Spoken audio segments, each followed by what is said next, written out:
Bonjour à tous et bienvenue à ce nouveau Good Morning Market. Nous sommes aujourd'hui le mardi 1er juin 2021. Nous allons parler du contexte de marché, hein, comme à notre habitude. Et d'ailleurs, vous voyez, hein, le DAX qui progresse fortement en ce début de séance européenne. Un DAX qui pourrait être bien parti vers ses records, hein. On est sur les sommets du 28 mai. Alors, le contexte de marché. Hier, c'était pas la même chose, hein. On a eu un petit repli en Europe. Il y avait des volumes réduits. Les marchés américains et britanniques étaient fermés en raison de jours fériés, Memorial Day aux États-Unis et Bank Holiday au Royaume-Uni. Dans ce contexte, le DAX allemand a chuté de 0,64%, le CAC 40 de 0,57%. Alors malgré ce jour férié aux États-Unis, les futurs, les contrats à terme sur actions ont coté, ils étaient ouverts et donc ils ont légèrement baissé au cours de cette séance qui a tout de même été écourtée sur les contrats à terme. Sur le volet du marché d'échange. Il y a eu un peu plus de mouvement dans l'après-midi, notamment ce fort repli du billet vert du dollar américain face à l'euro, face à la livre sterling et face au yen. Les cours du pétrole, eux, ont progressé en prévision de cette réunion de l'OPEP+, réunion prévue aujourd'hui. Et on va en parler d'ailleurs, on va développer un petit peu, parce que ce qui est attendu de la part du cartel pétrolier et de ses alliés, oui, car on parle d'OPEP+, hein, pas seulement OPEP, donc le plus, c'est parce qu'il y a les alliés, hein, du cartel pétrolier. On attend une confirmation de la volonté d'augmenter progressivement la production dans les prochains mois, pour prendre en compte justement la reprise de la demande de pétrole. Il faudra prendre en compte également un éventuel retour, hein, du brut iranien. Donc on s'attend à une reprise de la demande de pétrole au cours de cet été, mais il y a ce point noir, ce pétrole iranien qui pourrait menacer le marché pétrolier. On va le développer. Tout d'abord, il faut savoir que aux États-Unis, la production est également en hausse de près de 15% pour le mois de mars. Ça s'explique notamment par une hausse des activités de forage aux États-Unis, des activités en augmentation depuis maintenant 10 mois consécutifs. Alors, pour en revenir au pétrole iranien, c'est un véritable poids, hein, pour le marché pétrolier. Donc, avant les sanctions imposées et la pandémie de Covid-19, l'Iran produisait plus de 4 millions de barils par jour. Et sur ces 4 millions de barils par jour, elle en exportait environ 75%. Donc l'Iran exportait 75% de sa production totale. Pour le moment, à l'heure actuelle, le ministre iranien du pétrole souligne que la capacité du pays pourrait passer à 6,5 millions de barils par jour dès que les États-Unis lèveront leurs sanctions, hein. Donc c'est largement supérieur aux 4 millions de barils par jour. Et on imagine, s'ils exportaient encore une fois 75% de cette production, 75% des 6,5 millions de barils par jour, on aurait beaucoup plus de pétrole iranien qu'avant. Alors, dans un tel scénario, concrètement, l'Iran pourrait potentiellement inonder le monde de pétrole moins cher. Et attention, parce que cela pourrait entraîner des représailles de la part des autres pays de l'OPEP+, qui ont pour but, hein, de regagner leur part de marché. On en avait parlé de ces parts de marché des pays membres de l'OPEP+, de l'OPEP, hein, plus précisément, il y a, il me semble, 5 à 6 semaines de cela, lors d'une vidéo hebdomadaire sur les matières premières et les fondamentaux. Donc voilà pour le marché pétrolier, un marché pétrolier qui en a profité pour progresser dans l'attente donc de cette réunion de l'OPEP+.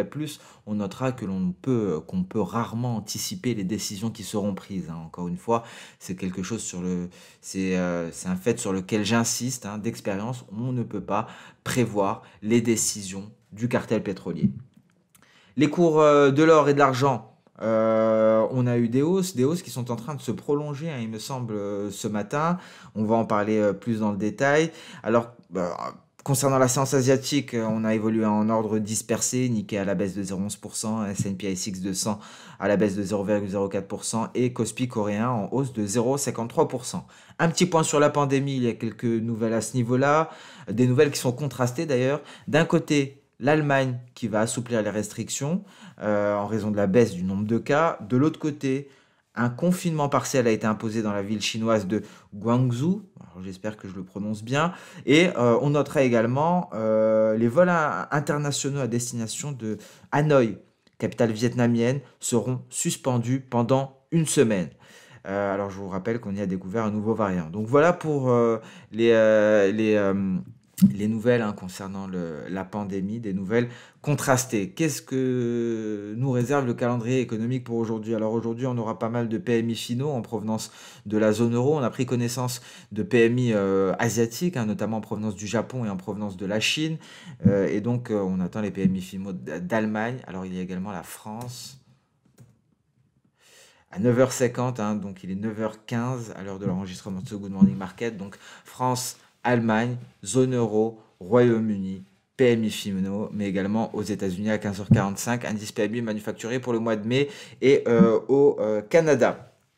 Alors, on prendra également connaissance de la première estimation de l'inflation pour le mois de mai en Europe, données attendues également à 11h du matin.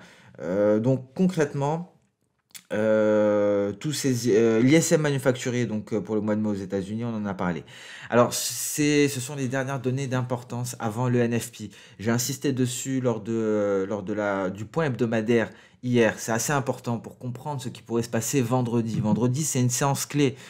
Pourquoi? Parce que cela pourrait donc définir les prochaines décisions de la Réserve fédérale américaine et donc cela pourrait déterminer la prochaine tendance sur les indices boursiers, prochaine tendance sur le rendement du 10 ans américain, sur le billet vert, sur le gold, et j'en passe. Donc c'est vraiment très important de comprendre l'impact que pourra avoir le NFP sur les marchés et pourquoi un bon NFP pourrait entraîner les indices à la baisse, pourquoi un mauvais NFP pourrait propulser les indices. Effectivement, si le NFP est bon, on peut s'attendre à un resserrement de la politique monétaire parce que la Réserve fédérale américaine n'aura plus cette excuse du marché de l'emploi qui doit se reprendre pour poursuivre son assouplissement quantitatif et sera obligée de commencer à aborder le tapering, la réduction de l'assouplissement quantitatif.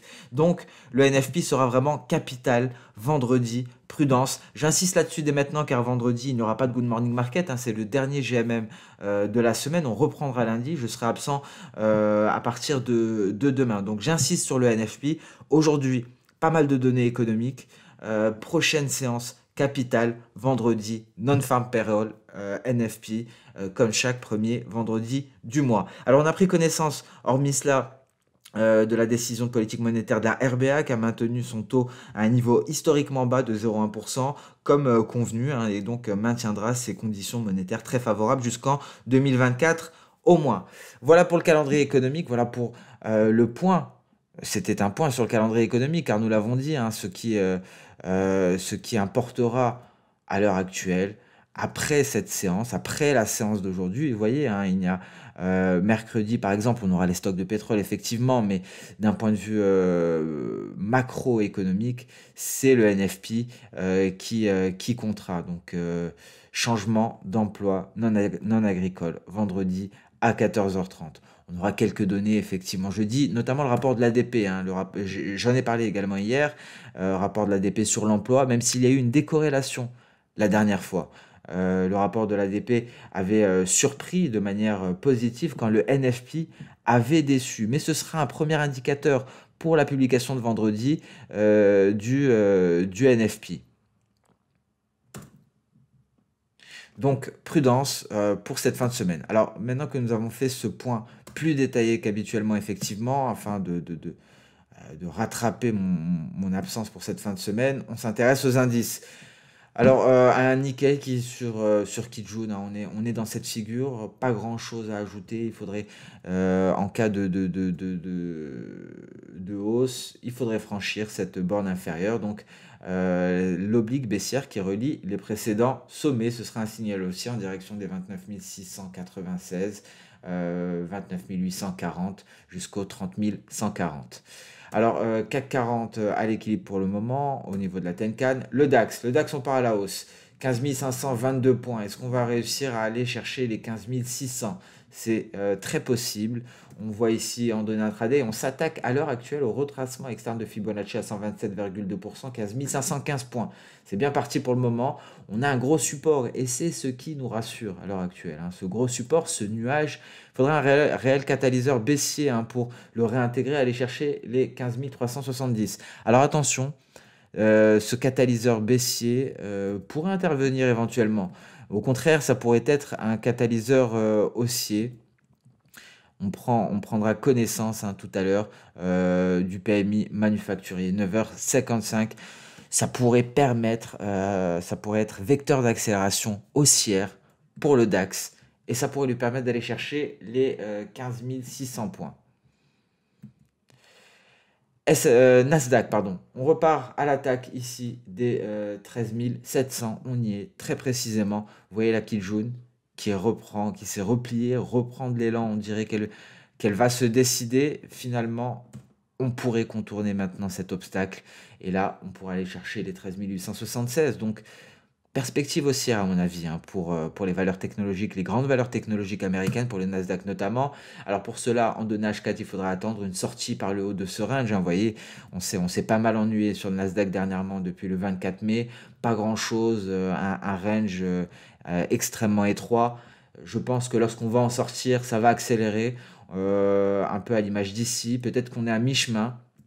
En tout cas, on a un objectif théorique de cette figure en double creux aux alentours des 13 900 points. S&P 500 également, ça repart à la hausse. Les indices cash sont de retour, donc 4200 points, on est au-dessus à l'heure actuelle. On progresse, les perspectives semblent haussières. D'un point de vue H4, on a franchi la Kijun, la Tenkan.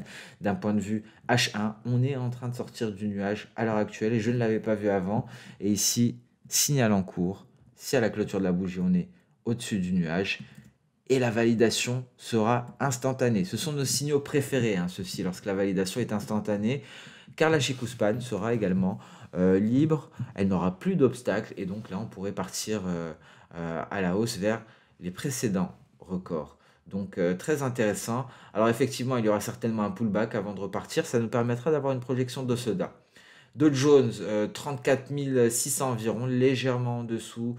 Vous voyez ici un rebond sur la Kijun et on semble bien parti. D'ailleurs, ici, on peut s'intéresser aux projections d'Osoda, outil extrêmement simple qui nous donne des objectifs. Un objectif tout de même rapproché, 34 763 points. D'un point de vue H1, voilà le signal. Dans 38 minutes, on pourra l'avoir car il faut attendre la clôture de la bougie. La sortie nuage par le haut a été ici et la validation a déjà été donnée. Russell 2000 également signale décidément à Wall Street que des signaux d'un point de vue Ishimoku. On en a partout et ce sont les plus beaux, ce sont nos préférés. Sortie de nuage par le haut, Chikou-Span libre dans la foulée. On n'a pas à attendre et donc ici des perspectives qui semblent clairement haussières. Bitcoin, alors un Bitcoin qui est toujours dans le nuage, qui n'en sort pas. Bon alors pour le moment, la Chikou intègre le nuage. Pas grand chose à dire sur le Bitcoin, peut-être un peu plus sur le Ripple. Alors écoutez, on va s'y intéresser, le Ripple, parce qu'effectivement, il y a la victoire contre la SEC de Ripple Labs, victoire juridique qui a entraîné le Ripple à la hausse. Et on avait ici d'ailleurs, on va le faire ensemble, on avait une belle figure en épaule, tête-épaule. Est-ce que vous la voyez ? Je vais utiliser mes flèches pour mettre en évidence la première épaule, la tête, la seconde épaule. On va tracer notre ligne de coup ensemble à ce niveau-là. Et l'objectif théorique a été atteint. Et on pourrait poursuivre à la hausse. On va voir pourquoi. Alors en tout cas, en données intraday, on a atteint un objectif. Vous voyez l'objectif théorique à ce niveau. 1,06. Donc ça nous a permis de nous hisser au-dessus de la parité, au-dessus de 1. C'était une résistance, on le voit, et ça pourrait devenir un support. Alors, on pourrait repartir à la hausse. On marque une pause sur le Ripple, mais on pourrait repartir à la hausse, et on va le voir ici en journalier. C'est assez intéressant. Donc, je retire ces éléments pour plus de clarté. C'est assez intéressant. Pourquoi ? Parce que déjà, on constate le refus de la Chikou d'intégrer le nuage. Elle rebondit sur le nuage, et elle a pas mal... elle a une certaine marge de manœuvre. Vous voyez, si elle parvient à éviter l'intégration du nuage, on a une très belle marge de manœuvre. On a déjà gagné plus de 30% sur le Ripple. Et concernant les cours, la prochaine résistance est notre Kijun, 1,1720. environ, c'est-à-dire près de 10% plus haut. Donc assez intéressant, le Ripple, vu qu'on n'en parle jamais, on va s'intéresser ici à l'hebdo, hein, vous voyez, on a tout de même cette grosse résistance, c'est la Kijun, si on la franchit, on pourrait même aller chercher la Tenkan à 1,25. Donc assez intéressant, hein, le Ripple, on avait cette belle épaule tête épaule inversée en données H1, en données journalières. Nous avons la possibilité d'aller chercher la Kijun, mais on reste prudent parce que en données hebdo, nous avons donc cette résistance qui est notre Kijun. On passe à présent sur le compartiment des matières premières. Le gold nous avait donné un très beau signal. Il est en train de le confirmer, 1913 $ l'once. On y va au calme, calmement, mais en tout cas, ce signal hebdomadaire était beau. Et vous voyez, hein, on pourrait aller chercher la zone de résistance que l'on a abordée hier aux alentours des 1950 $ l'once. Vous voyez, en données intraday, hein, encore une fois, comme j'ai dit hier, tendance haussière classique, 1923 $ l'once, prochaine résistance. Le silver également, c'est beau. On est très précisément à 28,30. C'est ce qu'on attendait. Si on réussit cette fois-ci à aller à s'installer au-dessus, direction les 29,50. Ça commence à devenir très intéressant, hein, sur les métaux précieux. Mais attention tout de même à cette zone des 28,30, 28,50. Vous voyez, la dernière fois qu'on a tenté de s'en affranchir, est-ce qu'on va y arriver cette fois-ci? Seul le marché nous le dira. Le pétrole, on est sur les sommets d'après pandémie. 67,80, on y est. Souvenez-vous de ce niveau. On est aux portes des 68 $. On arrive à s'affranchir de cette zone, hein, cette zone de gap. Et donc, à présent, le sort du pétrole est entre les mains du cartel pétrolier et de ses alliés. Le sort des cours du brut est entre les mains de l'OPEP+. Le Brent, 70,32. Alors, est-ce qu'on va réussir à aller chercher les 71,40? C'est probable. Pour cela, il faudra réussir à se hisser au-dessus des 70,50. Le blé. Alors, le blé, on marque une pause. On n'arrive pas à passer au-dessus des 680 sur retracement de Fibonacci à 50%. Si on y arrive, je pense que ça confirmerait le redémarrage d'un éventuel rallye haussier sur le blé. Donc, mais attention, on est tout de même à proximité du twist. Ça reste tout de même encore en danger. Ici, en plus, on a une grosse résistance, c'est le nuage. Autant vous dire que la traversée du nuage en H4, ce serait vraiment le signal, la confirmation que l'on attend. Le copper, on n'arrive pas à sortir du nuage en données H4.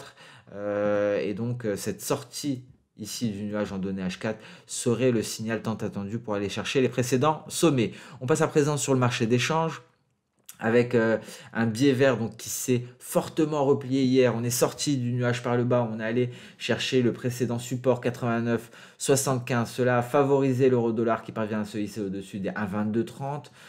Est-ce qu'on va y arriver cette fois-ci? Ce n'est pas dit. Ce n'est pas dit. S'il y a une reprise du billet vert, l'euro-dollar s'effondre. Alors, en revanche, si on arrive à s'installer cette fois-ci, si on arrive à franchir cette zone de résistance, c'est une très grosse zone de résistance. Dans ce cas-là, on peut s'attendre à un euro-dollar qui va chercher les précédents sommets aux alentours des 1,2340. L'euro-dollar d'un point de vue intraday, on est sorti du nuage par le haut, mais, car il y a un mais, la Chikuspan est en plein obstacle. Donc difficile pour le moment, on reste posé sur le nuage H4 concernant l'euro-dollar. En plus de ça, on a cette trendline haussière qui fera office de résistance. Euro AED, il n'y a rien. GBP USD, je vais y arriver. Le câble, belle progression. Alors là, on est vraiment sur le précédent sommet. On y est très précisément. Est-ce que le câble va y arriver? S'il y arrive, c'est parti à mon avis. Au contraire, en cas d'échec, ça réduirait considérablement les perspectives haussières. Mais il y a de fortes chances qu'on y arrive. Attention, attention pour le câble à une éventuelle reprise du biais vert. Dans ce cas-là, on pourrait se replier. On va voir d'ailleurs la force relative sur le marché d'échange. Vous voyez ici, hein, on peut voir on a tout d'abord un biais vert. Le biais vert, c'est le plus faible pour le moment. Ici, nous avons, alors il me semble, assez difficile tout de même de faire la différence. Donc nous avons l'AUD. L'AUD, c'est la devise la plus forte pour le moment. On le voit, 16,72. On est même à 20,99. L'AUD est la devise la plus forte. Le biais vert est la plus faible. L'AUD est suivi de près par le GBP. Le GBP reste fort. mais attention tout de même à une reprise du billet vert. En cas de reprise du billet vert, c'est compromis les perspectives haussières pour le GBP USD. Pour le moment, le GBP s'en sort très bien et suivi de près par le dollar canadien et le NZD qui suit. GBP NZD. Alors, vous voyez, hein, finalement, ce double top est toujours possible. Grosse résistance, c'est l'oblique baissière. On est sorti certes du nuage, il y avait une Chikou-span dégagée, mais cet oblique-là sera très compliqué à franchir. C'est un obstacle majeur pour la paire. En revanche, un franchissement de cet obstacle serait un gros signal d'achat. GBP NZD ici, on se rappelle de notre nuage qui fait office de résistance. Le nuage qui est même le dernier rempart avant les 1,95-85. Euro AUD, rien à signaler pour le moment. NZD, USD. Ici, après le pullback, on poursuit la hausse. On est au-dessus du retracement de Fibonacci à 61,8%. Ce sont les données journalières. Si on parvient à franchir les précédents sommets et plus exactement les 0,73 environ, direction 0,7350. Et à noter l'USDN hein, ici en repli à l'heure actuelle en données H4. On a tout de même un gros support ici. C'est notre nuage et on devine un canal haussier, un léger canal haussier ici pour l'USDN. Et sur ce Good Morning Market touche à sa fin. Malheureusement, c'est le dernier de la semaine. Donc j'insiste hein, sur le NFP. Je pense que j'ai été suffisamment clair. Pour ceux qui veulent plus de détails concernant le NFP, les enjeux de ce non-farm payroll de ce vendredi, n'hésitez pas à consulter le point hebdomadaire publié hier. Hein, sinon, je vous ai déjà donné pas mal d'informations dessus.